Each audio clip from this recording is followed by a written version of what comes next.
This week on Movie Time Machine, in a future world devastated by disease, a convict is sent back in time to gather information about the man-made virus that wiped out most of the human population on the planet. This is 12 Monkeys.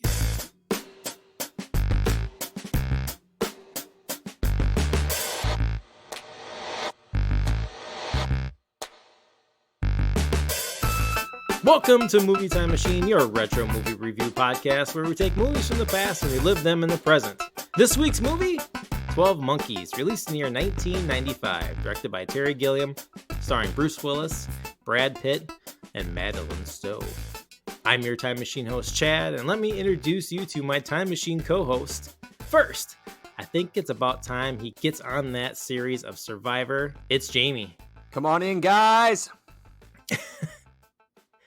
And he lives in the entertainment past more than the present. That's Casey. I really don't even know what year it is anymore, you guys. And finally, our living encyclopedia of movie knowledge. And if they made an NES game about the 12 Monkeys, I bet he would own it. It's James. I was just thinking, I don't think I ever saw, it'd be like a PlayStation game, wouldn't it? Like PlayStation 1. Yeah, I think there is a... No, wait, that's not 12 Monkeys. I'm thinking of Fifth Element. Oh, they definitely made that. I do remember that.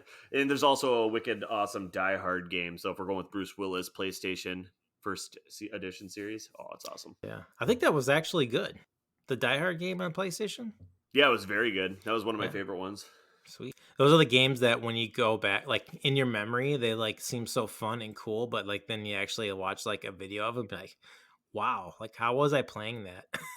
Well, when PlayStation Classic came out, I was so excited to play Metal Gear, and don't get me wrong, it's still nostalgia. It came back, but I was like, oh my god, how did I get through this? Like, it just seems like everything was so boxy and slow, and I'm just like, I don't know how I thought this was like the best thing ever. But it was amazing back then. It was nuts. I mean, that's the thing, is like it just keeps getting better and better and better. But I mean, you think the same thing about even like, oh, we went from DVD to HD DVD and Blu-ray, and now we're at 4K. And I'm like, I think some of the players these days are like, or I think it's the PlayStation 5 that's like, it's 8K capability. I'm like, what? How crystal clear can we get? Right? Like, my eyes aren't even that good. Am I playing the game or is it playing me? There's no controllers in the future. You just think and it does it. Yeah. You don't even play. You have to That's use the your hands. the It's like a PlayStation baby's 9 toy. That's the PlayStation 9 commercial. Remember that? That's kind of VR. I mean, you Yeah. put the headset on and just move around. True. They had those, some were kind of like it's like senses like the movement of like your hand gestures and even your fingers. Oh, For, they like, can do that now. It's nuts. Nuts. So what have you guys been up to since the last time we got together? Any kind of new entertainment, film, TV that you want to highlight since last time? I mean, nothing good. I definitely went down this rabbit hole. I think I was telling you guys a little bit about it, but on Amazon, like when you're watching an Amazon movie, it like up at the top, it'll say customers also watched or bought, and then it will go down a line listing. And so like I went down this rabbit hole of like I watched Max Payne, and then it's like customers who watched Max Payne also watched The Shadow, and then who also watched The Phantom with Billy Zane, who also watched Double Dragon with Scott Wolf. And I'm like, my. I know, and so Double Dragon is kind of where I left off, where I was like, who also bought, and then I started looking, and I'm like, there's literally nothing else I've heard of, and I had little interest in watching, and I probably didn't even want to watch Double Dragon, except for I was always just curious, and Double Dragon was so bad.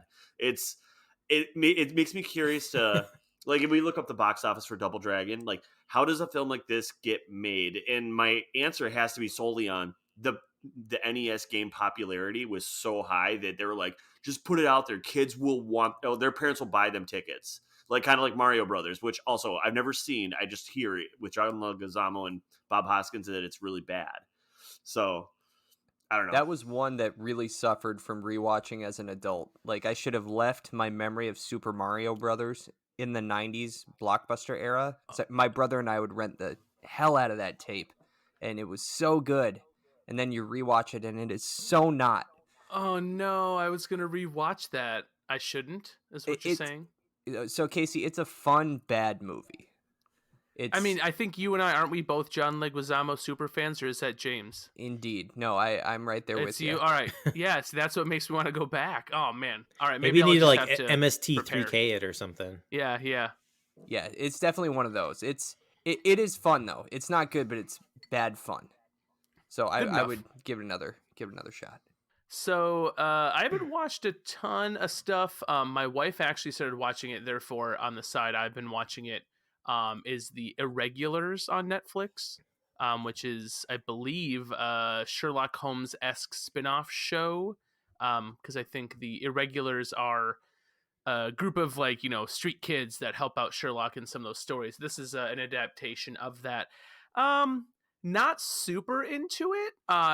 It's kind of interesting at times, but it adds like this supernatural twist to it, and there's like abilities and magic, and so that kind of takes me out of it a little bit. I don't know. It's okay for a Netflix show. The other thing I want to pump though, and I've talked about them before, back to YouTube recommendations. I mentioned the channel once, All Gas No Breaks. It's like a guerrilla documentary or guerrilla journalism type stuff where he just goes and interviews people in these crazy places. There's some crazy shit that went down with his, like, he had signed a contract with some shady company back in the day to do this show. And so technically he didn't own All Gas No Breaks. And like they took his Patreon from him and all this crazy stuff. No. So he's back under a new channel. He's called Channel 5 now, and Channel 5 with Andrew Callaghan. But Oh, if you that's just search brilliant. Channel 5. Yeah, so he's Channel 5 now, and he has a new video where he's in Miami for spring break, and it's everything you expect from one of his videos. It's just like cringe, insane. There's some really goofy things that go on because he's hilarious. So that's Yeah, the I other like thing his I want to bring videos. I up. have to check that out.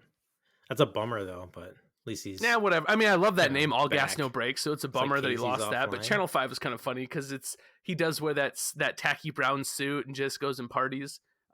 So it works really well. I don't know. It's a good one. It's a good first video for his new channel. That's one of my favorite recommendations you've given us, Casey. That YouTube channel has just yielded so many rewards. Oh, it's so good. I'll keep trying to be your scraper of internet content. I appreciate it. Is that what it's called? A scraper? I'm a scraper. I don't know what about. I know I'm not A scraper, a Well, baker, I and a scrape candlestick it. maker. No, what is it? I can't think of the term for what I would be. I scrape it. I just scrape the internet, and I give you all the good stuff, and I throw all the phlegm down the drain. I know I was watching that Q documentary on HBO, and they were saying like the people that would like take like the Q drops and like do their own Like interpretation of it was Yeah, they were so called dumb. bakers. How bad is it if like your whole ideology needs to be taken and interpreted and twisted every single time? Like that's so nuts. I think I saw a dude, the dude that I watch on Twitch. I think I watched some clips of him as he was watching that documentary. Mm-hmm. And if it's the same one, like some of these people are just nuts. I can't even. Yeah. Jamie, what have you been up to? So I have been, God, I was just thinking, can you imagine if, people who were that much into QAnon just like put that time and energy into like the Rosetta Stone, into deciphering that, just how advanced we'd be as a society. Anyway, that's not where we're at. I have been doing a little bit of Oscars research before the ceremony, and I stumbled upon, I told you guys this in the chat, but if any of our listeners have not seen The White Tiger on Netflix, I watched it on a whim. It's about a driver in India. By a driver, he's like a personal Uber driver for a wealthy family, and he's trying to rise above his station. And it was really good. It was a wonderful little surprise, and I would say watch the trailer on Netflix because you'll know right away if you're in or out on this movie. I watched the preview and I was like, yep, this is what I'm watching next. Very few films will actually make me stop my Netflix scrolling to just pick this movie, but this one did it. I loved it. Super entertaining, and I would recommend The White Tiger. And now I'm just on like a Hindi rap kick. It's really weird. Is that like after I watched Slumdog Millionaire, I couldn't get enough of Jai Ho? Yeah, exactly. Okay. That's exactly what's going on. I suppose I should kick it to somebody. James, are you doing Oscar research? Oh, sorry, I was on mute. It's all good. I was like, I think we lost everybody. No, actually, after you sent that recommendation, which thank you, I think my wife and I are going to watch that this weekend, probably tomorrow night. I think. Yes. I had realized I'm like, oh my god, I'm like, I am so off of the Oscar. I'm so used to it coming out towards my birthday, towards the end of February, where like that's my like it's February. This is my Oscar time, like, and I put the effort into watching a bunch that I hadn't seen, and including all the docs and all that stuff that come out and the short films, and like since with COVID and everything, and like not thinking we were going to have one this year, and then all of a sudden in March they announced we were. I'm like, what? And I'm just off of it. I'm off my game with that. So I started looking to see what was available like on Netflix and stuff. So like I think we're gonna try to hit up that documentary this weekend, and Mank I think is on Netflix maybe this weekend. And so there's a couple we're gonna try to hit up because the Oscars I believe are next Sunday, not this Sunday. So Yes, I think you're correct. yeah, we'll see. But I'm honestly like, besides looking at the initial results, like when they did come out, I couldn't recite them to you right now. I have no idea what's up for anything. So I'll be doing my research this week, I guess, and seeing how far I get. Nice. Yeah, and since you brought that up, Jamie, I was like, oh, maybe I've never been too big on the Oscars, but maybe I should kind of get up to speed on what's going on. Probably might be good for a future conversation here in the next couple of weeks. But yeah, I started to dive in. I watched Two Distant Strangers? It's on Netflix now. I think it's nominated for Best Short Film. I think it's like only 20-25 minutes long, so I definitely recommend that. So I was kind of like kind of iffy on it at the beginning, but like halfway through I was like, oh, okay, this is like getting really good. I kind of see what kind of picture they're trying to paint here, so definitely recommend that. Check that out. Then also jumped into Trial of the Chicago 7, which I thought was a good movie, but I mean, I don't think it's like Oscar material, but I know we had some conversation about that kind of earlier in the week, but yeah, definitely check that out. Definitely liked Judas better than that one. So, but I think those are the only two I've seen out of the Best Picture nominees. So I try to get some more of those films under my belt before the next week here. So see how successful I am at that.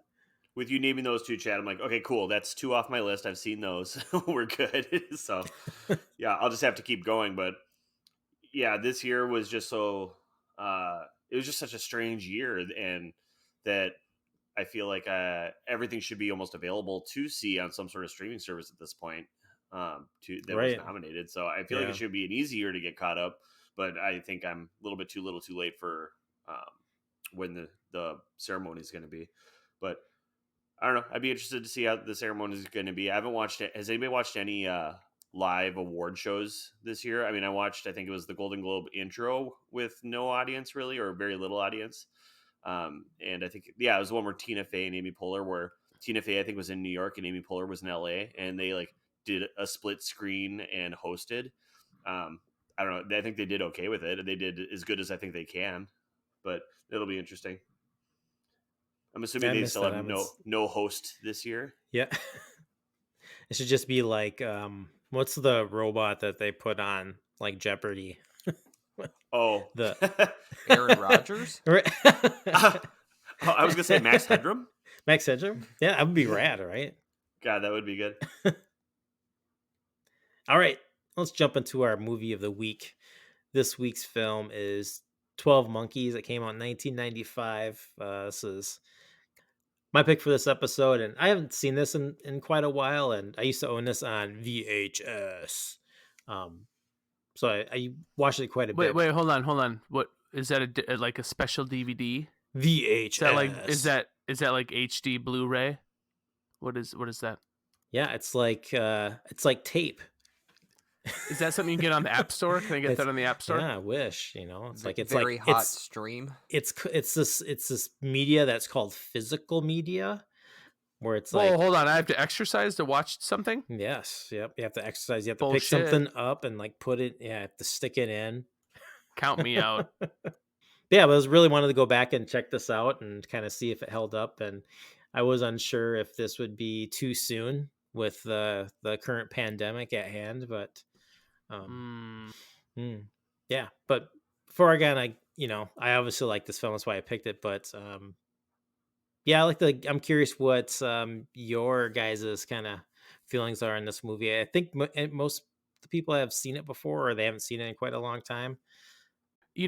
I might as well just say I've never seen it. I did watch it when I was younger, but yeah, I think the only thing I really remembered was like the insane asylum stuff with Brad Pitt. And maybe I don't know. Maybe when I watched it, I didn't even finish it. I can't really remember, but it was almost like watching it for the first time. And you made a comment in our chat too. You said this is like a movie you have to watch more than once. So I did actually have to watch it a second time, and I agree with you 100%. Like the things you pick up and the details you notice the second time through were huge. It's definitely something you should give a second viewing to if you've only seen it the one time. Indeed. What about you, Jamie? Like you were kind of in the same boat.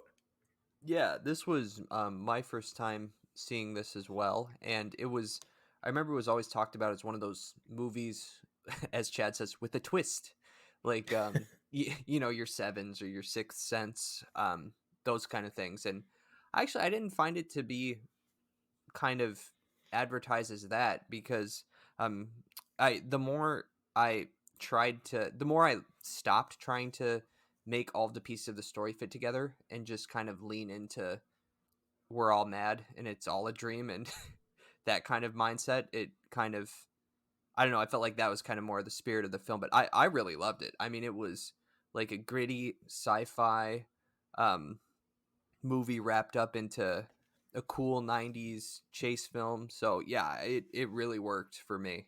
What about you, James? Yeah, I like this movie. I'm one who watched it a little bit more recently because I went down a '90s kick of like I was like, all right, what's another supposedly '90s good '90s movie? So I watched it I think I watched it once in high school. Didn't remember very well the last time, but I watched it probably about 6 months ago. But also watching it this time, like I still really appreciated it, and also I was picking up on things I didn't notice the first time. Can we just talk about Madeline Stowe? I meant the only one who's like, man, she is hot. You just opened the door, right? Let's go.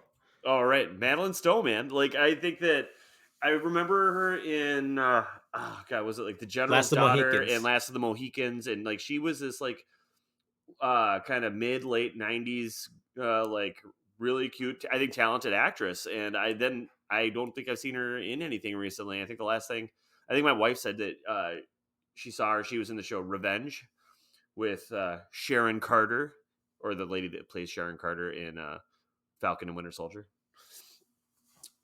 All right, whatever. I'm like going 6 degrees of people. Anyways, I'm just saying, we haven't gotten to Kevin Bacon yet. Yeah, we haven't gotten not yet. But I don't know. I just thought that she was just one of these very cute, talented actresses, and I just think that I haven't seen a lot of her more recently. But I did enjoy this movie. I think it's interesting to me that Brad Pitt won Best Supporting Actor in this movie. I didn't look up yet who else was up for what that year. But what are your thoughts on that? Like, I think Brad Pitt did an okay job, but Best Actor that year or Best Supporting? I don't know what would we be up against here? What would he be up against? This is 1995.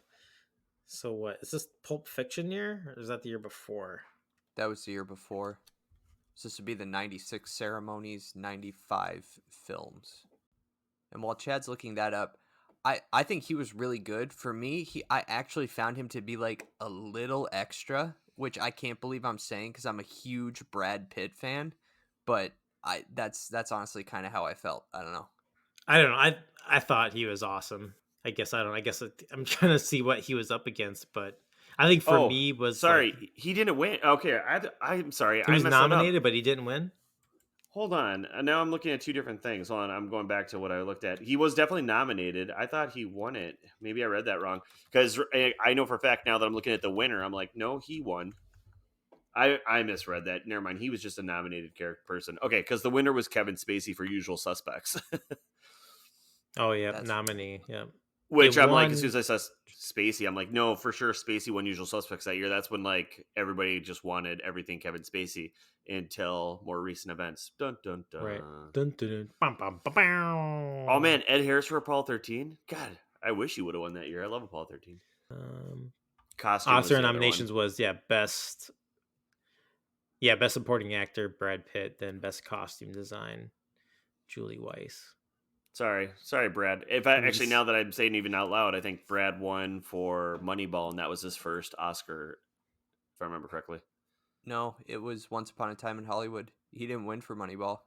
Did he What? not? Was he just up for it? God, I am not the Oscar guy. Snubbed. At Wow. least I don't think he So, did. Guys, I'm our gonna go. living encyclopedia of movie knowledge Guys, isn't. I think it was the vaccine, the shot. It took my Right. abilities away. No! Hit the blood clots. Oh my God. I'm clotting up. Women between 18 and 45 are clotting.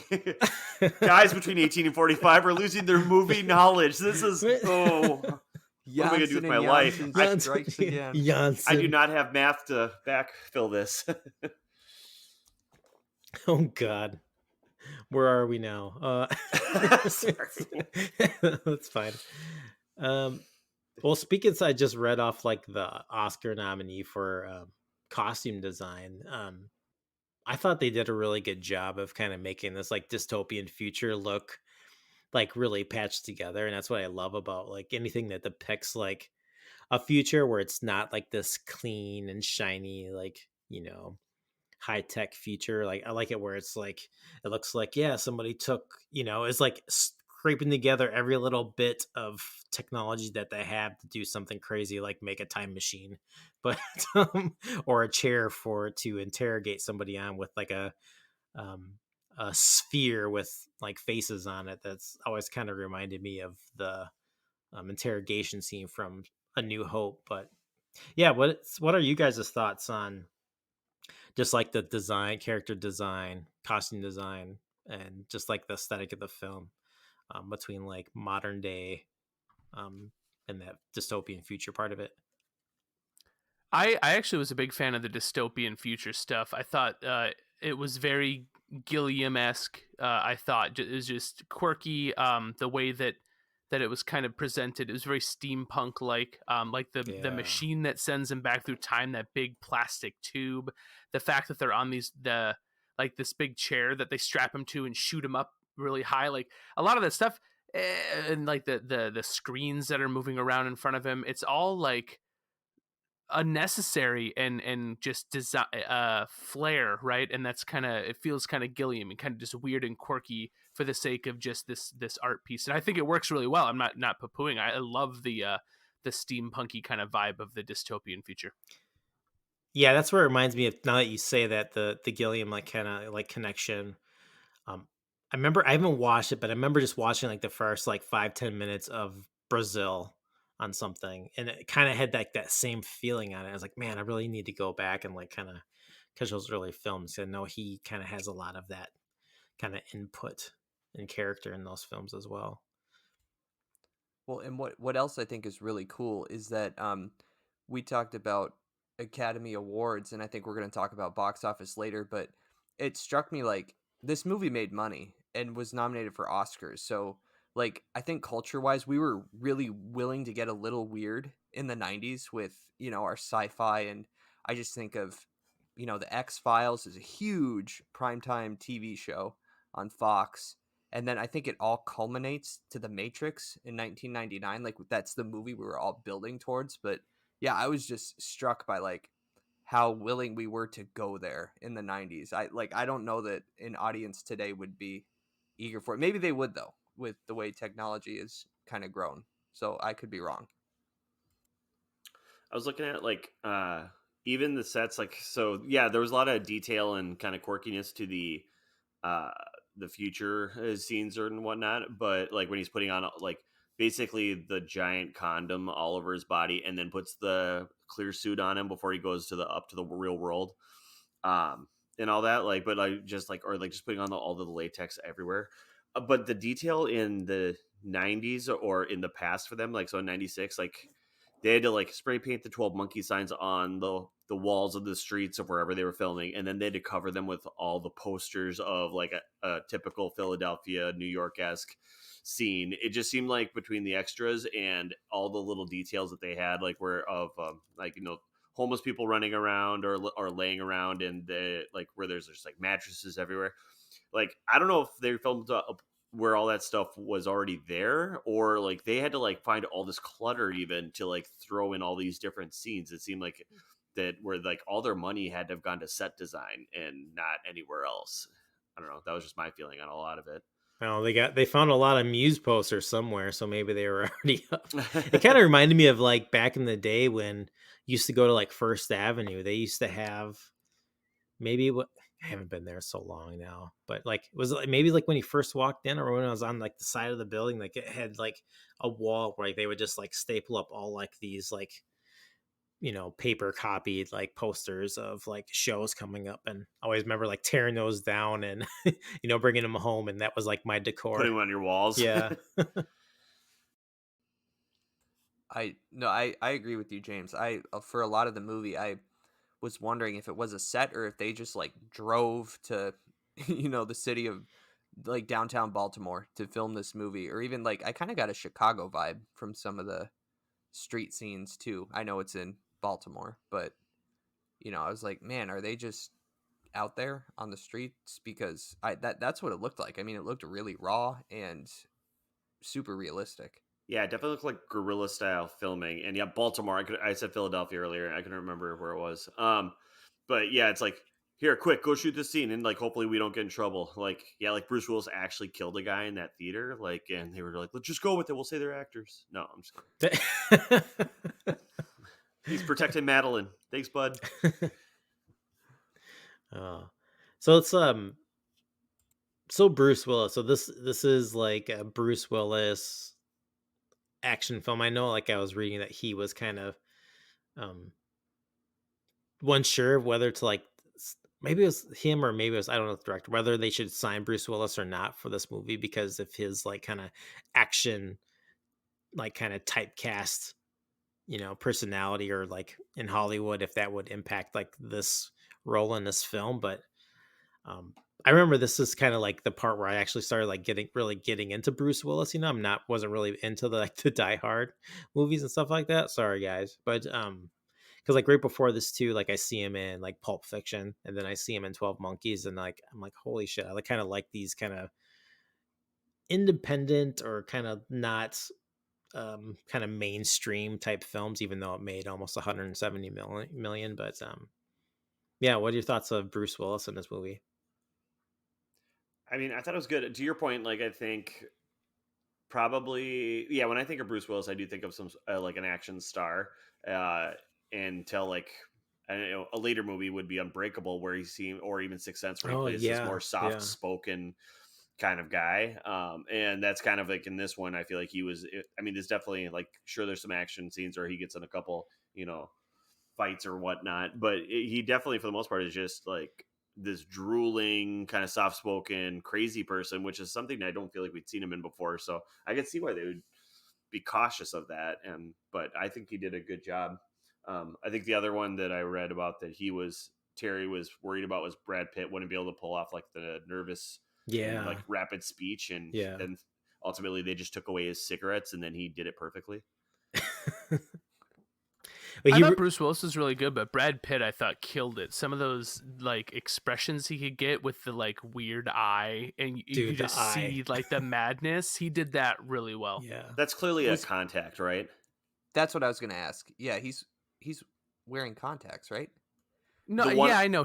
I think so, but just the way that he could like contort his face perfectly to just kind of show that it wasn't just the eyeball, it was the expression, right? His one eye was like open a little bit bigger, especially when his dad like tells him he's crazy in the van, and then he like stares there and he goes, "No, I'm not." Like that, I don't know. That sold it. That was so perfect. Like you could see how much it affected him, and he was actually crazy, but then was upset. Like that was the only thing that actually got to him was that his dad called him crazy. It was just great. Got that like Tyler Durden laugh. Yeah, like, it's just it was perfect. And like the middle finger, just flipping everyone off, that little tick of a thing. He had these little ticks, these quirks, and they were pretty consistent. So. I know Brad Pitt, I think, maybe gets some knock because he plays kind of similar, same-ish roles sometimes, maybe. I don't know, the Hollywood hunk. But, like, I don't know, I thought this was really well done.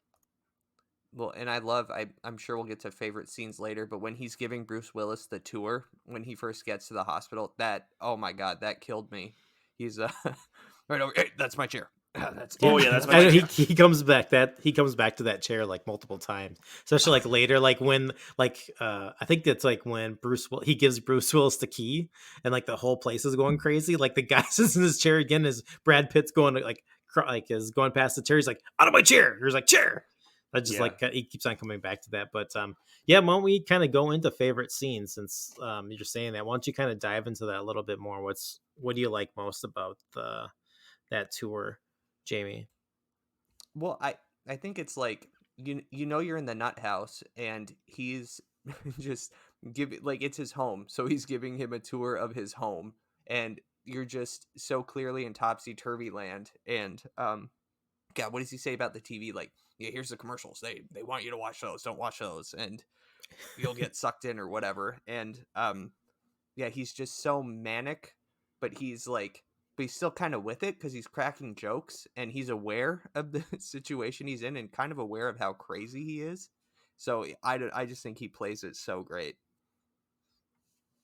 He's like, gotta lock up the games because you don't want the games to get out. The crazy get out to the outside world to make everyone else crazy. Oh yeah, and even when he's like pointing out the board games, talking about how they make either like this is gonna make your brain numb or whatever. But as he's walking by, there's the cabinet of locked games. That line always gets me when he's like, even the games want to get out or something like that because those have been locked up. Yeah, it's brilliant. What about you have any favorite scenes, Casey, you want to talk about? I think the opening where he actually goes up to the surface in the snow, I think is a pretty fascinating scene. I go back and forth because obviously like they did it that way to give that ambiance of, the world being destroyed Right. and it's all We lost dystopian. Casey again. But if you think about it, if a virus was going to take the world, it's the top. I guess I still don't understand why they went underground that much. Hey, Other than Casey, maybe do you just want to to avoid the air? Hey, Casey, do you want to start that thought over again? We might have lost you because it said you were offline. Ah, crap. Oh, Casey, I I see all of yours. Yeah, Oh, okay, never mind. Sorry. Well, you can cut and splice if you need to. Yep. But yeah, I never really understood why they would be underground if it was a virus, where they wouldn't just build like bubble worlds so they could. The sun is such an important resource, so it makes no sense to me why they'd be down there. And like it was clearly like wintertime and kind of gross and dark. But I did like that, especially watching it the second time. That opening sequence before he even goes back in time for the first time, oh my gosh, Terry just gives it away from the very get-go, and you just don't get it until obviously because you don't know how it is all going to happen and end.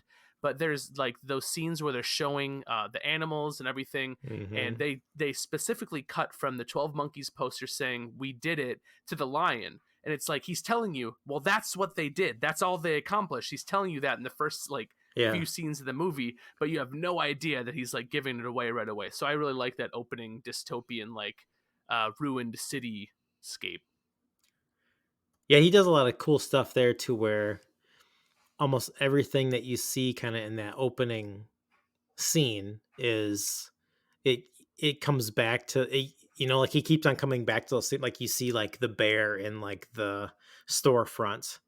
Then there's like the part where he like looks up when he's in like he's inside the store, and like you see like everything is kind of like knocked over, it's old, but it's all like Christmas shit. Then like, he's in the store when he's back in 1996 or whatever, he looks up, like all these things kind of come back to that opening scene, what he sees. So I kind of like like kind of what you're saying though, it's everything is actually all right there in that beginning.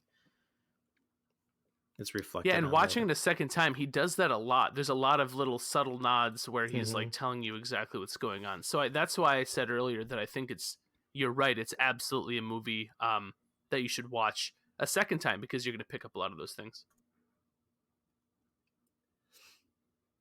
I don't know about favorite scenes, but one of the funniest lines to me, and the scene is just so brief, but when they're in the hotel room and the pimp shows up thinking this girl's and guy are in his neighborhood. Oh, and and Bruce, takes him out in the bathroom, whatever, and then Bruce ends up taking out his teeth. And so when the cops come, he's like, "Hey, is that the cops? I'm an innocent victim here. I was attacked by a coked up whore and a fucking crazy dentist." Yes, that's awesome.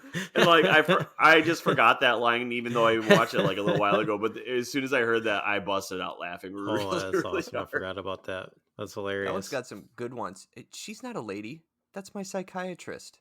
Like when he's talking to the manager. Yeah, he's That's like, a recurring thing. He tells everyone that it's his even at the airport, if you listen closely when they're arguing at the very end, he's like yelling at the security person, "Hey, this is my psychiatrist." Talking about like maybe not my favorite scene, but it cracks me up every time is when he is in the nut house and like Brad Pitt kind of leaves him with the one dude and he's like we're saying like, "I find myself on the planet Ogo, part of an intellectual elite preparing to subjugate the barbarian hordes on Pluto." This starts going into like I am mentally divergent. Are you also divergent, friend? And it pans down and he's wearing the bunny slippers. like, and it's probably the first time I ever heard the word, I feel like, divergent besides the movie. Right. What is that divergent? Is that one of those kind of like young adult dystopian? Yeah, it came Series out around the same novels? time as Twilight. Divergent. So that's some kind of like well, wasn't it kind of like Hunger Games a little bit? Yeah, it's like around that same time, like dystopian world.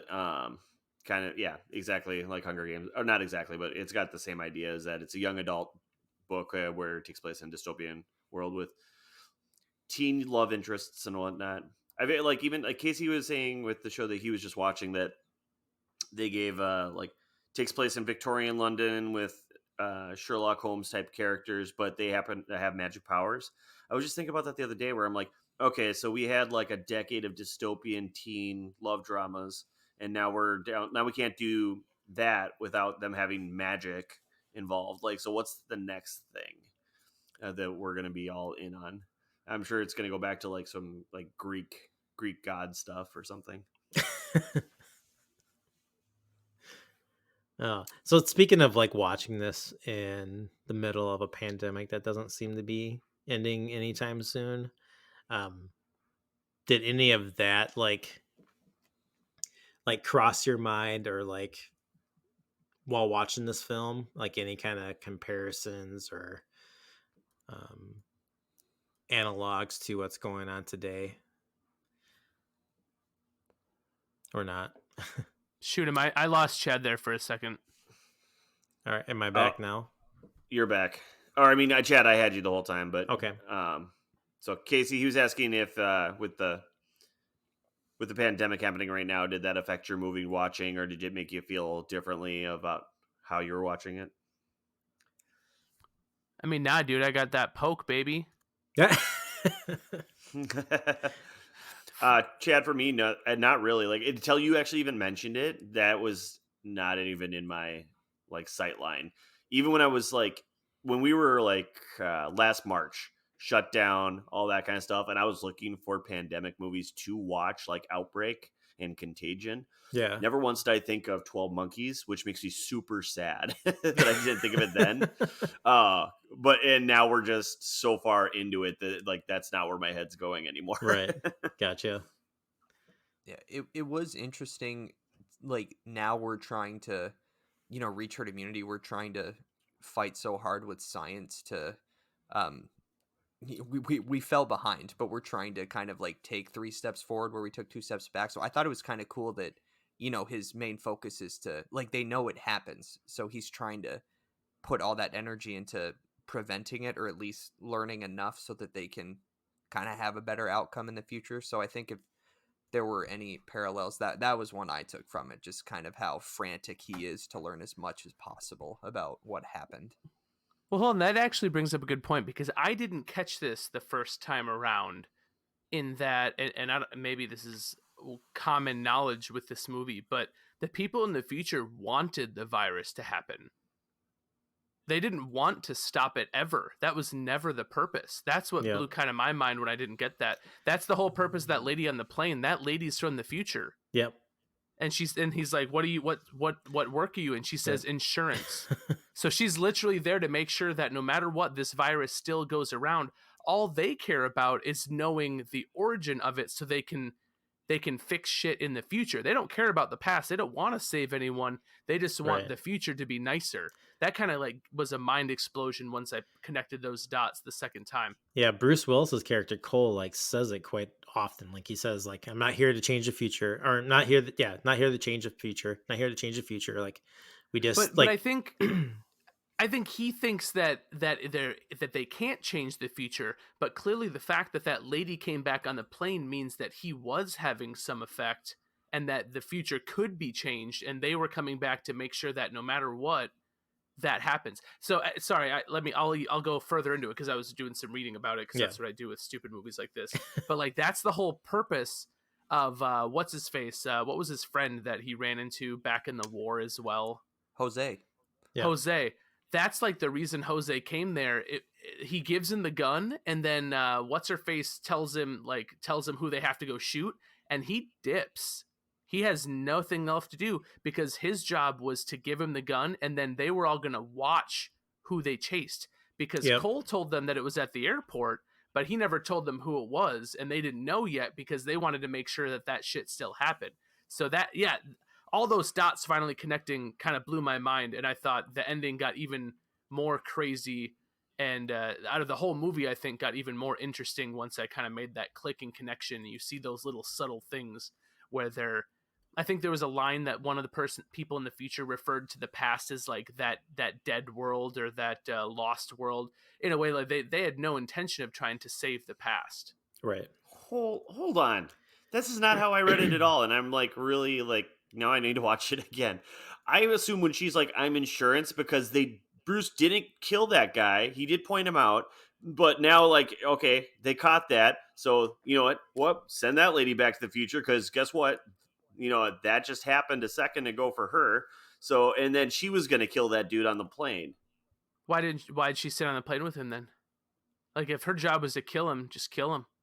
That's the fact that she has the seat next to him is even more telling. She literally got the seat next to him in the event that Cole killed him. She could just grab the bag and do it herself. Is anybody else, Jamie, what are your thoughts here? So Casey is blowing my mind with this theory because I never thought about it that way with her as an insurance saleswoman. But so my question is, Cole is crazy, right? Because he can't die because now we have a time paradox because he'll never make it to the future in order to go back. No. If he dies right then, he can never live through the virus in order to go back. He didn't. He didn't. But he's a kid. He did as a kid. Yeah, the child him still goes through there. Child him is there. He lives his whole life underground, gets sent back as an adult. It doesn't matter. That's his future. Oh, so you're reading him as that kid? Oh, because I didn't. He is that kid. Yeah, he's 100% that kid for sure. Are we? Am I wrong here? You're wrong. Yep. 1,000%. That's the kid, and that's why he has. That's why he has those dreams.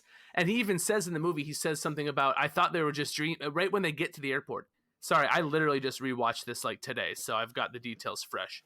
But literally, when they get into the airport, he's like, "This is my dream, but I've been here. I just realized I've been here." So like he realizes once he gets there that he was actually there as a kid. But if he's the kid, isn't his present time like the future? Isn't the future like 1998? Weren't they just trying to send him back like 2 years? No, 2035. Oh, it's 30 I years. missed that. 30 years. Yeah. Okay. Yep, 2035 is where they're Okay. Which is the other reason that proves that the lady on the plane is from the future, because she was the same age as she was when she was talking to Cole in the future. So she had to have gone back in time to do that because she's the same age. No, and I get that, but like the part, Jamie, that's not the part I wanted you to help me with. The part I'm talking about with Casey is no, yeah, sure, they did all these things and he tried to kill, the guy with the ginger with the red ponytail, and he didn't get to him. So like her saying I'm insurance is because Cole didn't perform his job, but she's there as insurance and is gonna like F that guy up. Is that not right?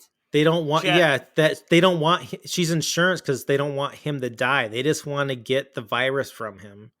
They want the virus to happen. Even they want it to destroy the Chad, world. are you under the impression they want the virus to happen?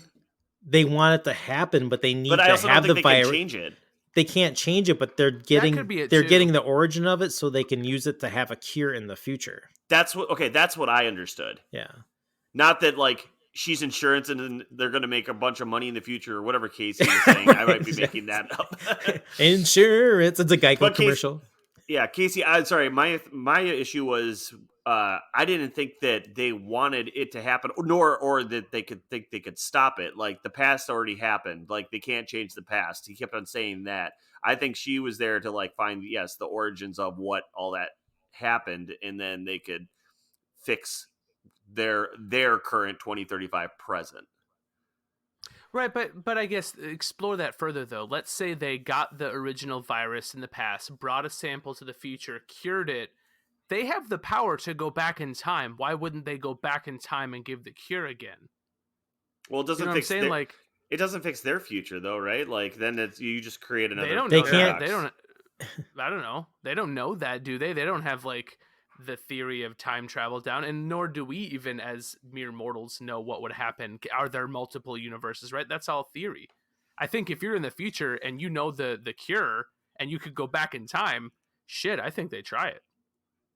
But I think So- for me, I think that something they try to lock down in the film though, is they keep beating you over the head with like you can't change the past. Like Right. the past is the past.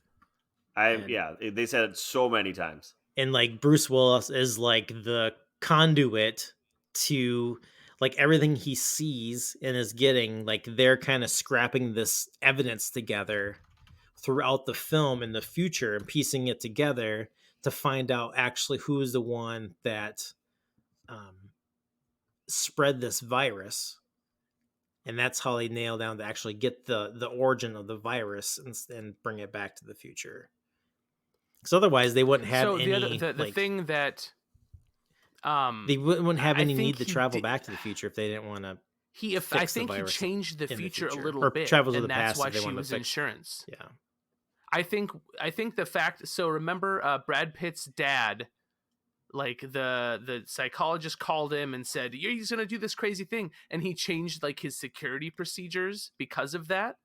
Yep. Like maybe that was a change that didn't happen until Cole went back. Cole's influence on that could have changed something.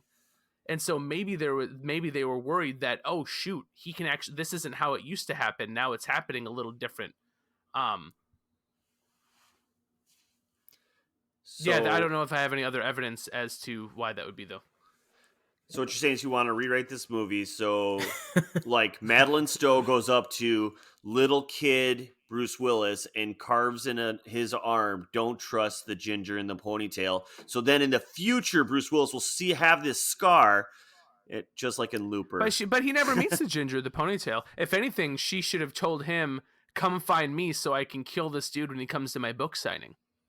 But If that's anything, the she's to Cassandra blame. paradox or whatever. She's right? to blame. It's her fault. The dude tried to give her a warning when he was talking about, she disrespects the virus or something like that. He was being crazy from day one. I felt just as guilty as Madeline Stowe because they totally got me. I whenever David Morse is in a movie, he's the bad guy. More likely than not, so he's at the book signing Yup. and he's the scientist. And when we got to the end, I was like, damn it, I should have known it was him the whole time. And he was creepy. It was creepy in that book scene. He's not the So, bad like, guy. he in was the letting movie. you I know like the he's the guy bad getting guy. like the book sign right before him. He's like, "I'm going right out to get a vaccine right away," or whatever. I'm gonna go out and get vaccinated. Oh, actually, hold on. I want to bring up one more thing Yeah. to validate my theory on they wanted it to happen. Never once did they tell Cole to stop it from happening. He was just to get information. Yes. And Yep. maybe that goes back to them not thinking the past can be changed. Wait, or but maybe then they know that. Why? But like, Why did they bring a whole army then with Cole? Like, why did they bring his buddy and then the white-haired guy that always like punched him in the face or whatever? You know what I mean? They brought like the guards. Oh Like, yeah, you know what yeah. Does anybody know what I'm talking about? No. Like Yeah, the the white-haired guards- like flat top guard was like going up the escalator. Yep. He's like, "See, Cole, we're all here." Like, you did it, buddy. We've got your Yeah. message. We found it. I think that was they just wanted to make sure that even if he killed that dude, that someone got the box, Okay. got the virus, and Okay. kept it Yes. going. Yep. All right, Casey, I feel like I can just stop your theory right now. All right, Why let's hear it. send anybody to the past then? If they want the virus to happen, the virus happened. Why send anybody to the past? What's They the point? they need to They want to find go the back to the origin. future. They want it. Sorry, They want the origin of the virus. They need the virus, the origin of it for the future. So the Correct. virus mutated, and that's what effed up the planet. They need to know the original virus so they can cure it, so they can be immune and go back to the surface. They don't want to live Yes. underground anymore. Yes. That's I the whole understand that. purpose. That's what I That's think all. too. Yeah. But they don't want the virus to no, but they want the people to die. They want the earth to be purged, and then they want to come up and be cool on this like 1/50th populated planet. They want everyone to die. They just want the future to be able to go back to the surface. Okay, They don't want to stop it. That's Okay. that's my theory, I guess. Okay, I get it. So mine is similar, except for I think Yeah. that they can't change the past. Sure. I think, but they want the virus, so yes, they can go back up to the surface, and then they will live with their like whatever 1 billion population Sure. is left, and not 6 billion, whatever. Okay, got So it. my reading is more malicious intent. Yours is just with the parameters of time travel that it is impossible to change it. See, I'm with thinking I'm they with are- you they're on that, evil. James. Like, I'm with you as like you can can't buy that. you can't change the past. They needed Cole to basically identify who had the virus and pass it around the world. They don't want to stop that from happening, but they need the original virus to help them with a cure in the future. I can buy that. Yeah. Correct.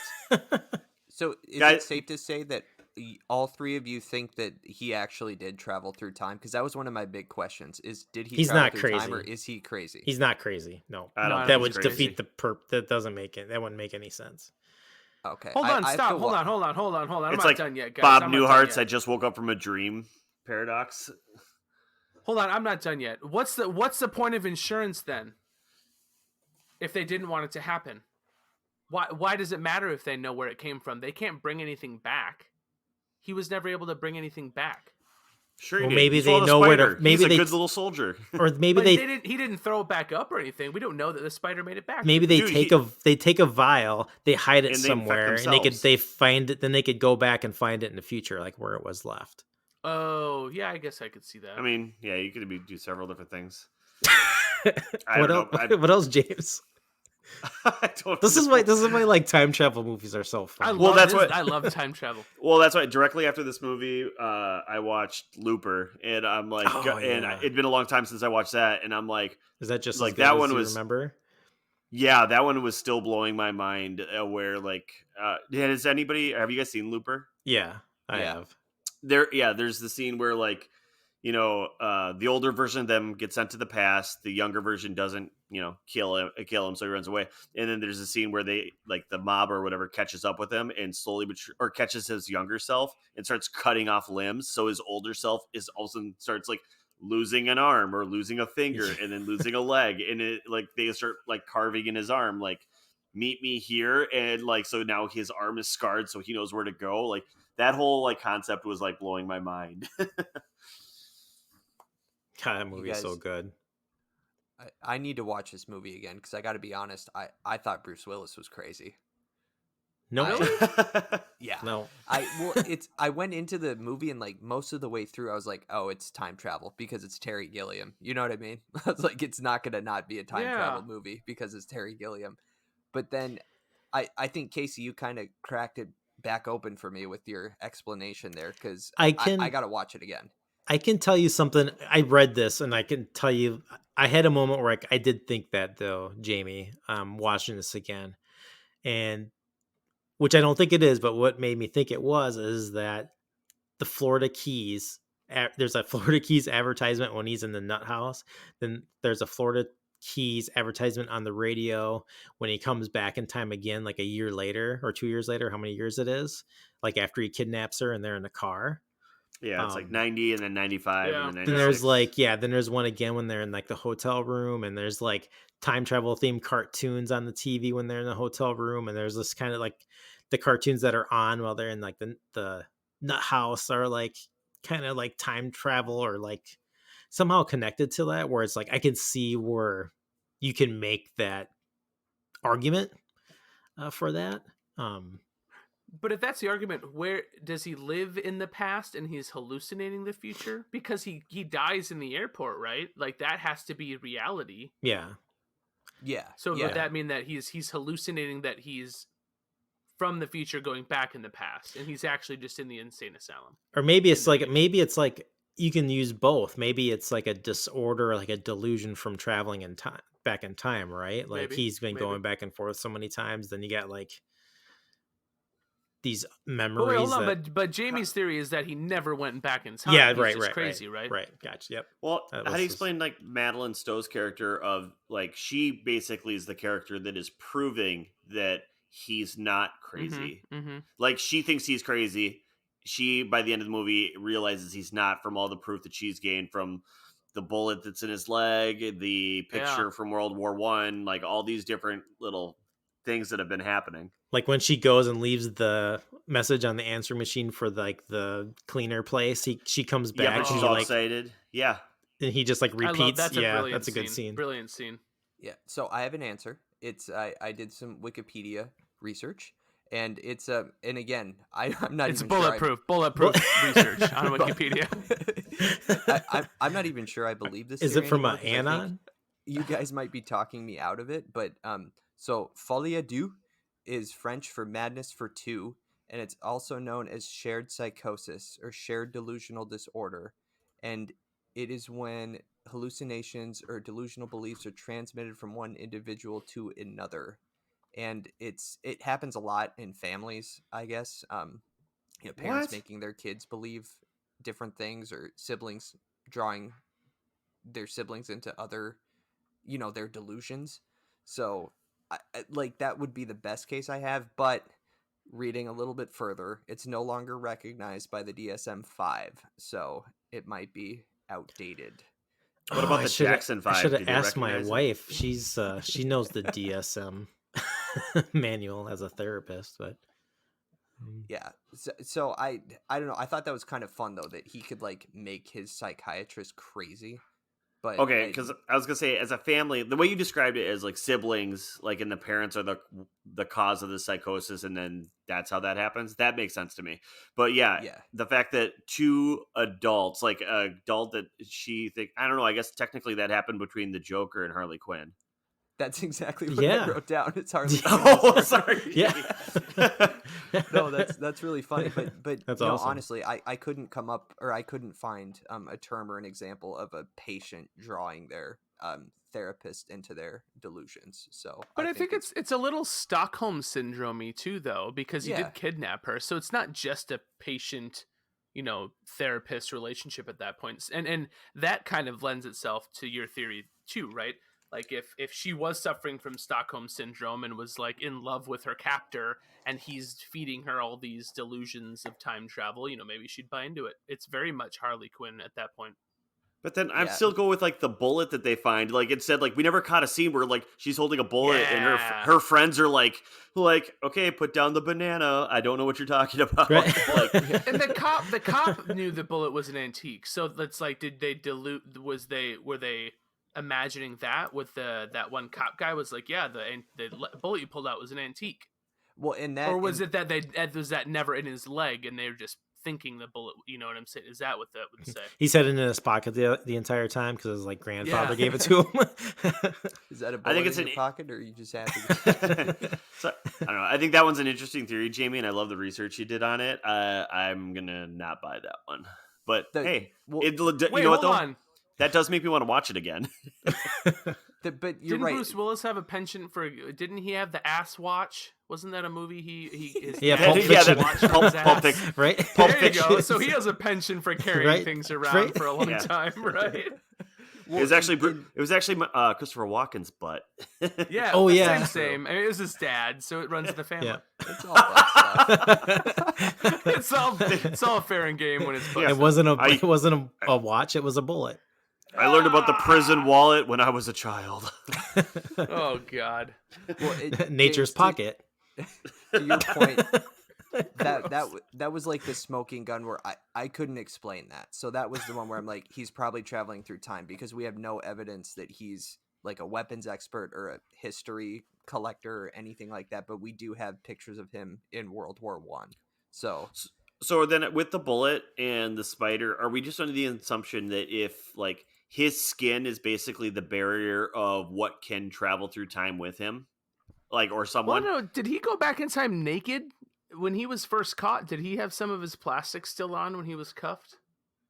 I guess think- we don't well, know how he comes through. They don't show any of that. No, they catch him. They say he's just fighting with officers. So wherever he ended up, like we never see him because they clothe him. I think and the only time we Is see him he- naked is the World War One scene. Wait. I And think then- you just Oh, okay. highlighted something here, Casey. So if he can bring a bullet with him from World War One to the future, or through time, through like World War One, then he ends up in 1996 or Yep, whatever, yep. right? Then Yeah. you could take a vial of Yeah, the virus. if you swallowed it or something, right? That's what I was thinking. right, nature's All right, pocket. all right. Yeah, Right? or that. She uses nature's pocket and takes Or it. that. Right? Oh, Well, do you think the people in the future are immune? The people that are underground, were they immune to the virus and that's why they didn't die, or did they get underground? see, I think that's they- my assumption is that they're somewhat immune to it. So she's totally cool sitting on the plane if next they to were Virus if they Boy. were immune though, Why would they need to Why- go underground? Oh, you're right. They wouldn't need it. they You're right. It wouldn't. wouldn't Yeah, matter. they wouldn't need all the sterilization too. They like to go above ground, and like when they came back Yeah. in, like Yeah, you're right. getting scrubbed down with brushes and spray wearing down. God, I the love all that full-size- stuff. That's so full-size cool. body Full size condoms body and all condom. that. Yeah, straight out of Naked Gun. Well, I thought that was you're talking about them getting scrubbed too, but that I thought was a really I thought that was a really cool juxtaposition how he got sprayed and scrubbed in the future and then goes to the Yeah, insane yep. asylum and gets sprayed and scrubbed. I was like, wow, I like that. That's clever. Listen here, Jimbo. Yeah. Yeah. What'd you do, Cole? Did you just take drugs in the future? I was forced to take drugs. I know, that's great. Right. Forced. Oh, great. Can I ask you guys about Bob? That was the one Bob? detail I didn't have Yeah. an answer for. So that may be another thing too. Is like, is Bob in his head? Yeah, I don't. think it has to be, doesn't it? That one I But- couldn't figure Oh, out I either. guess it Yeah. doesn't have to be. Or like the hobo too, right? Right, the hobo thing throws me off, right? Yeah. Because if he came up and he sounded the same, said the same things, so like clearly that wasn't just in his head because what's her face heard it too, and he had heard that voice before he met the hobo. Therefore, he couldn't have just like had that hit the voice in his head turn into the hobo's voice. So that's that's weird. I I'm don't know waiting where for to put that. waiting for Jamie to go. Well, I did some research on Wikipedia, and Please. and Bob stands for brain out of balance. When you And, spell Bob- yes. When you spell There he Bob is. backwards, it still spells Bob. What? And when you Oh my spell gosh. it upside down, it still says a- Bob. it's a palindrome, time travel. Oh my god, Bob Tenet. is his own But time if you loop. spell Yeah. Bob with no uppercase letters and turn it upside down, it spells pop. Wait, did Nolan rip that off for Tenet? Is No. that what you just said? What? Bob was the original Tenet? Yeah, Bob's the original Tenet. God, good idea. God, Chris Nolan is bullshit. Jokers. Plagiarizing son of a bitch. All right. Let's talk about how this movie has aged. Like, does this age well? Does it still hold up? What's aged the best? What's aged the worst? It's interesting think- because I feel like for somebody, I feel like our age, it's still aged well. I can think because we have Yeah. expectations. I think if I showed this to, let's say, like just like a 16, 20-year-old, I don't think they would be into it. The things that I don't think aged well, the soundtrack didn't sound very modern. It was fine, but there were times where it just felt out of what I'm used to in terms of like the background music. And there were a few instances where I don't know if they did a lot of dubbing after the fact or had any of that, but it just I don't know. Maybe it's a 90s thing, but in some, especially Brad Pitt, in some of his scenes, They especially the one when they're at his parents' house. they had to have dubbed his Yeah, lines. there was a lot of his lines that just felt so weird. Yeah. I felt the And same way. that took me out of it Yeah. too. That felt a little dated. That's what drove me nuts about The Great Gatsby. Like that entire movie is like that. But I It all digress. felt like that too. I haven't seen that Yeah, in the entire since it came fucking out, movie I'd so have to maybe watch I- that again. I didn't catch that yet. I never felt like that when I saw that.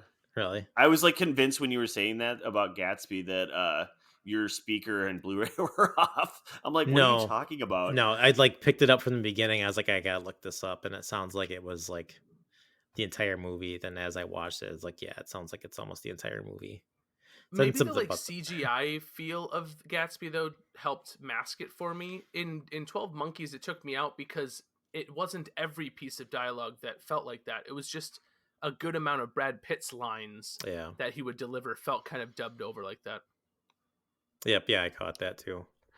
But in terms of the story and dialogue, the only other thing that would have maybe taken it out of time is it's just like an older movie, so it's not in HD or anything crazy like that. But those are the only things that I think would make it, not hold up.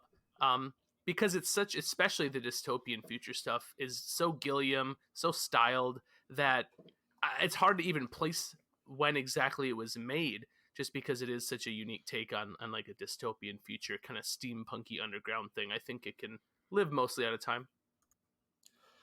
I think like when you talk about the score, the music to it, like are you just talking about like the accordion type theme stuff?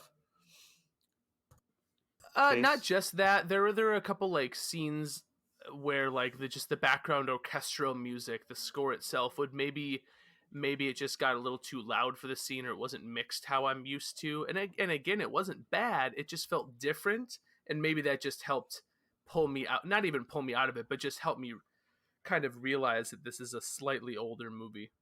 Gotcha.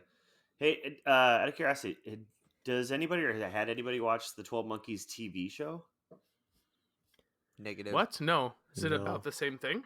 It's a Yeah, what are we series. about? About It's 12 Monkeys. It's like 2015 to 2018. It's got a few different- seasons. yeah, I think it's different characters, but kind of like the same premise. But yeah, I think it went So on for like 4 seasons. Yeah, it's at least 4 seasons. It looks like a 5th one should be coming up potentially. I don't know, well, I guess not if it's 2018. So they had high hopes. They're shopping around at Netflix right now. Follows the journey of a time traveler from the post-apocalyptic future who appears in present day on a mission to locate and eradicate a source of a deadly plague. Blah, yeah. Wait, plague that? Oh, I was hoping they were going to give me some insight saying and Right. make sure it never happened happens. again. See, lawyered. Boom. You've been served. Yeah. Let's go into box office here. Da-da-da-da-da. So I had a budget of $29.5 million and raked in $168.8 million. So it's a moneymaker. Boom. And it came out crazy. It came out like December 29th, 1995. I think it was like a limited release. Then like a week later it was wider release in January. Well, and I know it's a quirkier film, but do you think, I know earlier we were kind of arguing like, oh, do you think Bruce Willis is the right for this role? And even at the time, Brad Pitt like was this like heartthrob guy. Like, was he right for the crazy character he played? But I think on a poster, you put Brad Pitt and Bruce Willis together, like in 1995, this movie's going to make money. Yeah. Right? Yep, that's right. Yeah, and that's a lot of lot of money for January release.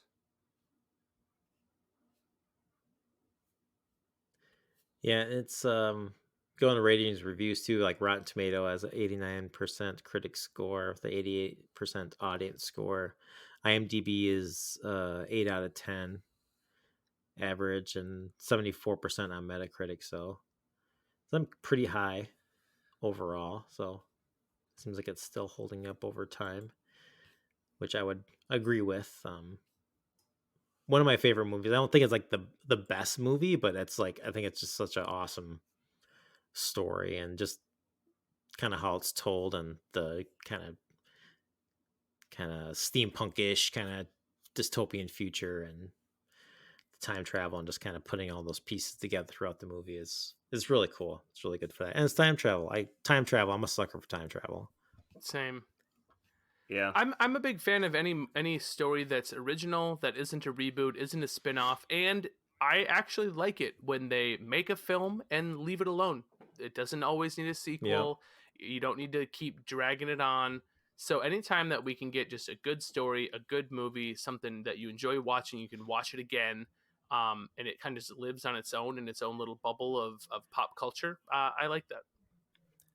Does anybody have like a favorite time travel movie outside of this that you would recommend that you can think of?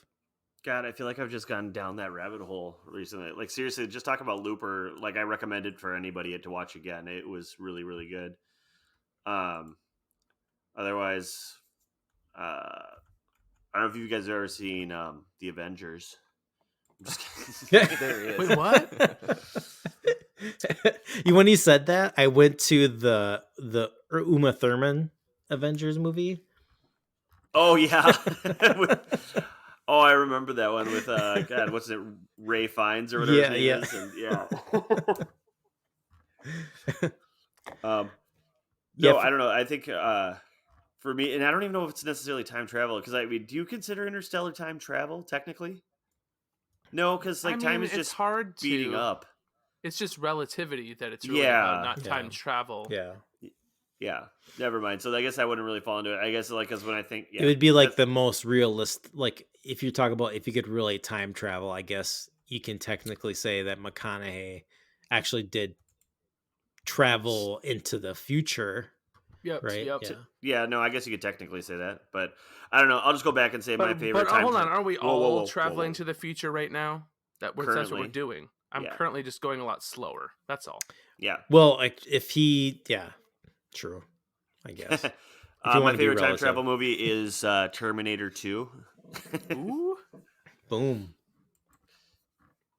It's very Obviously, Bill and Ted has to be on that list. Gotta love Bill and Absolutely. Ted. Do you consider Groundhog Day a time travel movie? I do not. Yeah, I don't either. Just the repetition of it, because he doesn't get the choice to travel through.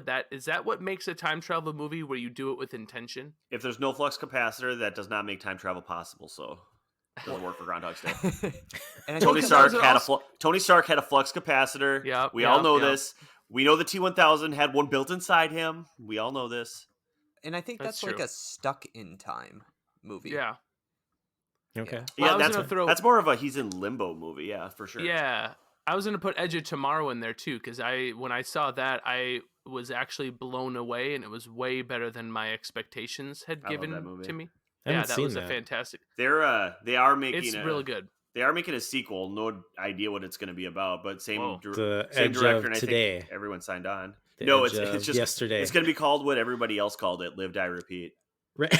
Yep. I'm not kidding. Worst poster ever, because that's what I thought it was. But that's what called, the too. movie's going to be called. Yep. Chad, give that one a watch. That's a really good. I guess it's not unique because it's basically Groundhog's Day plus Aliens, but I don't know. I like that. Yeah, movie a that's lot. been It's on good. my list for like a long time to watch. I've been just. It's a always fun kinda, popcorn flick. Awesome. I haven't seen Looper though. Gotta so see you guys Looper, are typing dude. it You up. have to see Talking it. it up. I Yeah, gotta get up there. gotta see it. Oh It's yeah, fucking I think. movie's Hey, rad. wait. I think you said you're alone this weekend, man. Don't do video games after this. I think you check out Looper. Just put it on right now. Go Yeah. for it. This one's a bit of a left turn, but has anyone seen About Time? Is that romantic comedy? Oh, Yeah, I really like that one. I did too. Oh, Wait, let's find a Wait, time About movie that I Time? don't like. I guess. Yeah. I'm Richard thinking of Curtis. it was like In Time. The That's the Fe- Justin Timberlake, that movie was such Amanda Seyfried. fucking Was big- it bad? I didn't Oh, see a. that Oh, one. it sucks.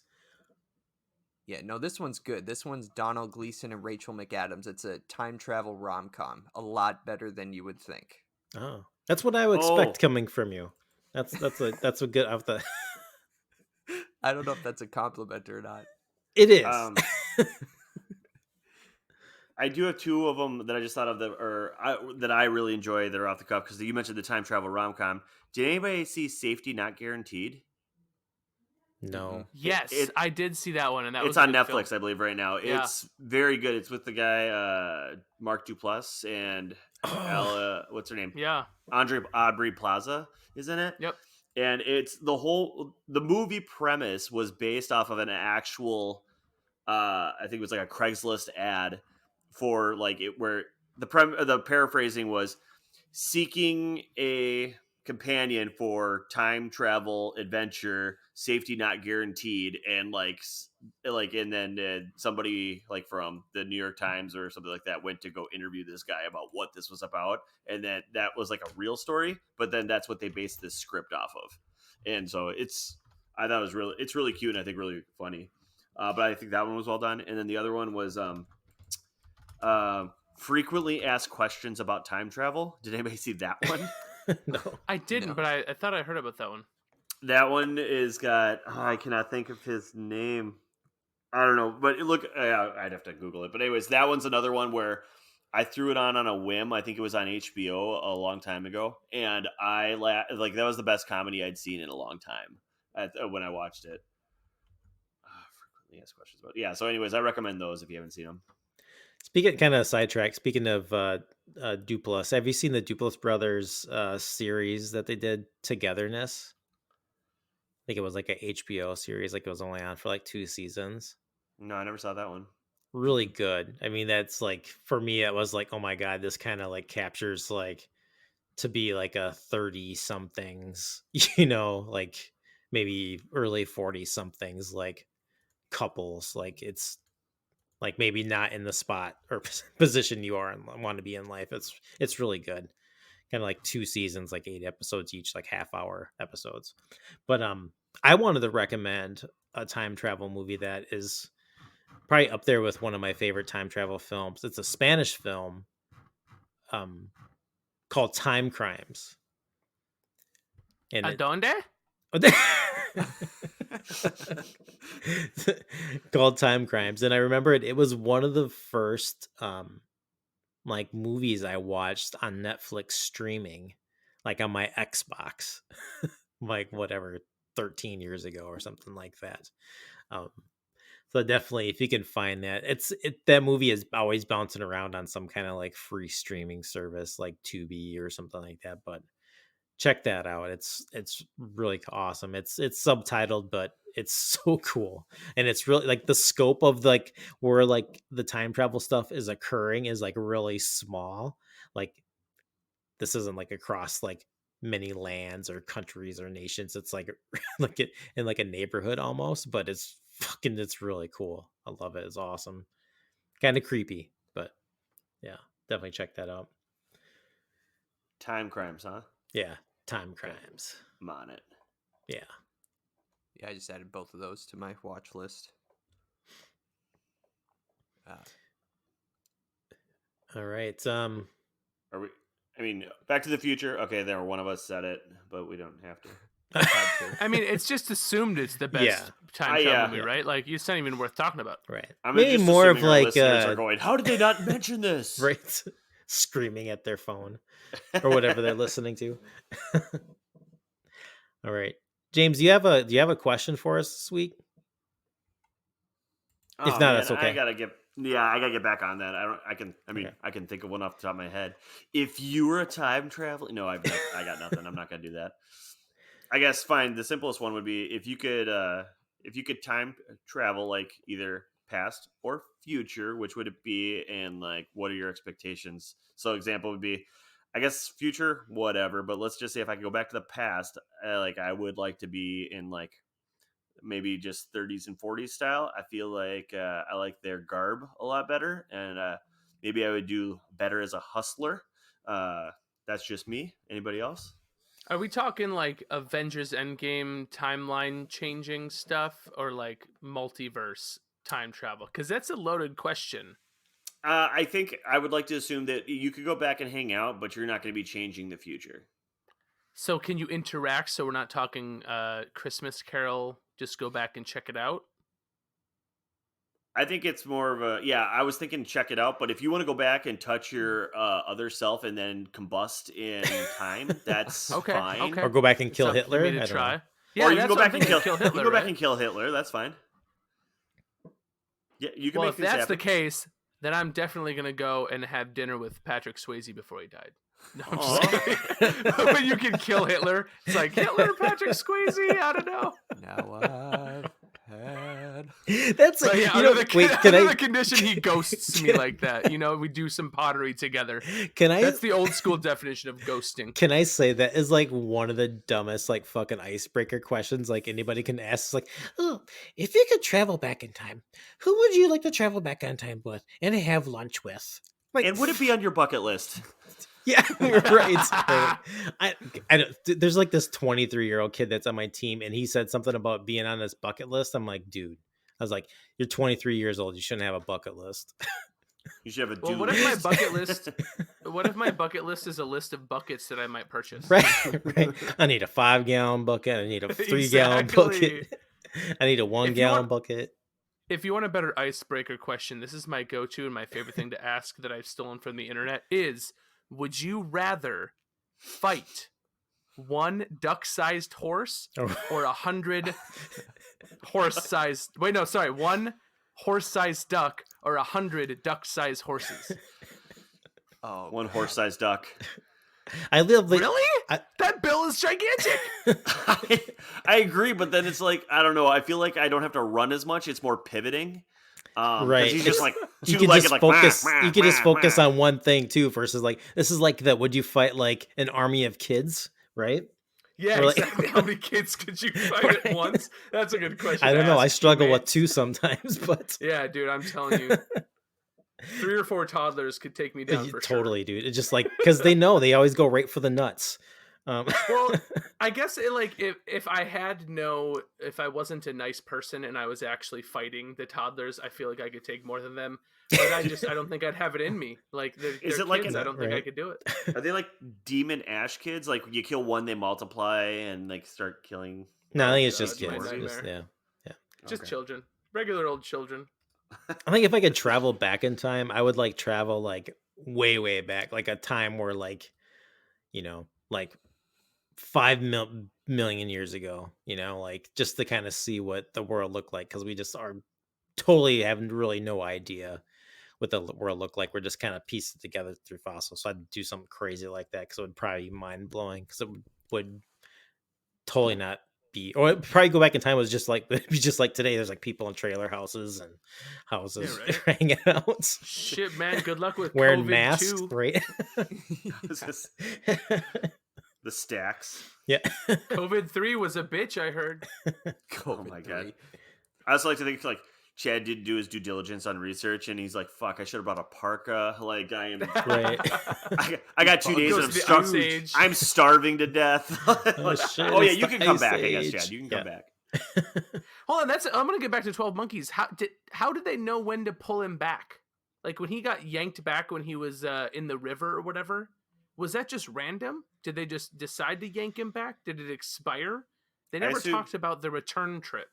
I thought the return trip was supposed to be like when he left messages, like they were gonna get him, but like that didn't happen. So the first time when I think they pulled him back, and that's why they were so like, "What did you do in your time?" Like they were so skeptic because they didn't get his message. You didn't leave this message and all this other stuff. So I think they just started pulling him back randomly.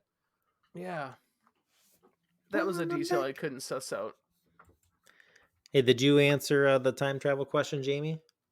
I didn't. I'm glad I got lots of time to think about it though. And I too would go pretty far back, but not quite as far back as you, Chad. I want to know what happened to the Mayans. Like they were brilliant civilization, figured shit out, and then they were just gone. You know, or their civilization as we know it. So I would check in on them and see what They had this weird chieftain that took power, and his last name was Trump. It was really weird. weird. Thanks for made opening this the door to weird this, Indian Jamie. This casino. makes me think of why I hate the show Ancient Aliens. Because like it's like, oh, there's no way a previous civilization would have the knowledge to do these crazy things. It'd have to be aliens that did it. It's like actually they were really smart. They figured out where all of the stars were. Yeah, right. Yeah, like think of it today like, oh, I don't have my phone because back in the day they used a compass and stars to travel oceans. Like, Right. yep, I'm screwed if I go like half a state away. Right. Oh, Or Google Maps is down. What the hell? wait, or out of range of a cell tower. I'm going to take the superficial answer. I'd go back in time to be able to catch Elliott Smith in concert before he died. Oh. Love it. He's one of my top favorite Nice. artists that I cannot go see live. Damn it. Should have said Nirvana. Shit. Yeah, Mm, there you go. Yeah. For those of you out there, can't go don't back in confuse time it and with change your Elliot answer. Ness Nope. from Untouchables. Yeah, not the same. Cool. Awesome. That's it. Do you... Oh, I had one thing really quick too I wanted to share what I've been watching is I watched this docu-series on HBO called Exterminate All the Brutes. And it's like I think it's like 4 episodes long. Dude, it is fucking awesome if you want like the people's history of the United States version of like of the world and like colonialism. It's fucking brutal. So Is it the United States history, or what are we talking about? no, it's here? basically like it's kind of like this guy's like idea is like he's saying like this is his, this is like his or what he thinks is the origins of like white supremacy. The idea of like you can, base your superiority by bloodline essentially. Kind of like right after the Crusades and like the Spanish Inquisition, and it just goes from there. It's really good. You said it's a documentary. Yeah, it's like a 4-episode I'm looking at documentary. it. It's on HBO Max. Yeah, I found it. Okay, yeah, I'm gonna get into that. That sounds actually pretty. Yeah, it's really interesting. good. Chad, your documentary game is on. That's one thing I think you and I have been able to agree on so far. Yeah, good. Yeah, I'm glad we can agree on something because otherwise I just feel like I'm an asshole. We actually had one more thing during this pod that I was going to call out, and I forgot what it was. Oh, it was that we think Casey's theory was stupid. Casey's theory. Oh, fuck. I see what you did there, James. Oh. Are you there, Casey's? He's. I'm just not talking because I'm pissed. Oh, Casey. I feel attacked. Casey, did I hear some rocks rattling around in a glass earlier? Okay. Cool. It's empty. I gotta go make another one. Alone at home is what all I'm saying. Womp womp. All right. If you guys don't have anything else to add, we can close this up. This was fun. This was a good conversation. Oh, the only thing I wanted to bring up, Yeah. time travel movies. I've heard Okay. Primer is amazing, and I have Primer. not seen it yet. Likewise. It was like that hella low budget, like super low budget time travel movie, but it's supposed to just be really good and really gritty. Yeah, that was Also- on Netflix forever. James, did you see Yeah. it? I did not see that one. Him saying that, I thought he was going to say a different movie that I just thought of as well. So I was going to say one last one, which Okay. was No, and I think this one's super like scientific and confusing too, which is probably why I've been afraid to watch it. But what are you thinking on, Jimmy? James. there was another one, Predestination. I don't know if anybody had ever heard or seen that one. It came out a couple years ago. And I got it at like one of those Target online returns where it ended up being like $3 deals. So I do own it. Otherwise, I don't think I would have purchased it otherwise because I was like, it was worth one viewing. Well, it was worth a viewing, and then I'm like, man, I'm gonna watch this again, but it's gonna be some time because it gets weird. Anyways, but it's one to give you an idea. It's an Ethan Hawke movie, so he's only doing weird movies these days. Oh, sweet. This is really high rated too on IMDb. It's a weird loophole, like weird thing where he's like basically a person from the past is trying to find a serial killer. They also keeps traveling through time, so they keep going back and forth, like chasing each other through time. And it gets goofy. So I'd rather you guys just watch it rather than me give away any clues if you are going to see it. Cool. It's on my list. And then we should definitely talk about it. All right. Go see it. Let's do it. Fuck, if we're all going to see it and talk about it, might as well record it and do a pod on it. Yeah. Well, Cool. That's actually, maybe that's what we do, is like we do 3 more time travel movies and just get in this paradox of, so we do like Looper, the Time Crimes, and then Predestination, or whatever the primer one was. I don't know. We'll figure it out. That sounds awesome. I don't know. I mean, fuck. Just the time, I don't- pod lost in time. Yeah, I mean, I don't know why we need to change the thing. This thing is called Movie Time Machine. Why have we not been talking more about time travel movies? Yeah, actually, I had that thought. I had that thought going into this. The movie The Time Machine. Yeah. Yeah, we could talk about that. That'd be awesome. Those are all awesome movies that sound awesome movies. So sound like awesome films. But yeah, I don't know. We can do whatever we want, honestly. Yeah, that's true. So, we have all the time in the world. Close her up, Chad. okay. Before we go, we want to thank you for downloading this episode of Movie Time Machine. And remember, new episodes drop on Fridays. Please send your questions, comments, and feedback to moviemachinepod@gmail.com. And you can also follow us on Twitter @moviemachinepod and learn about when new episodes are dropping on your favorite podcasting services. Thank you for listening. We'll catch you next time. Bye. See you. See ya. Bye.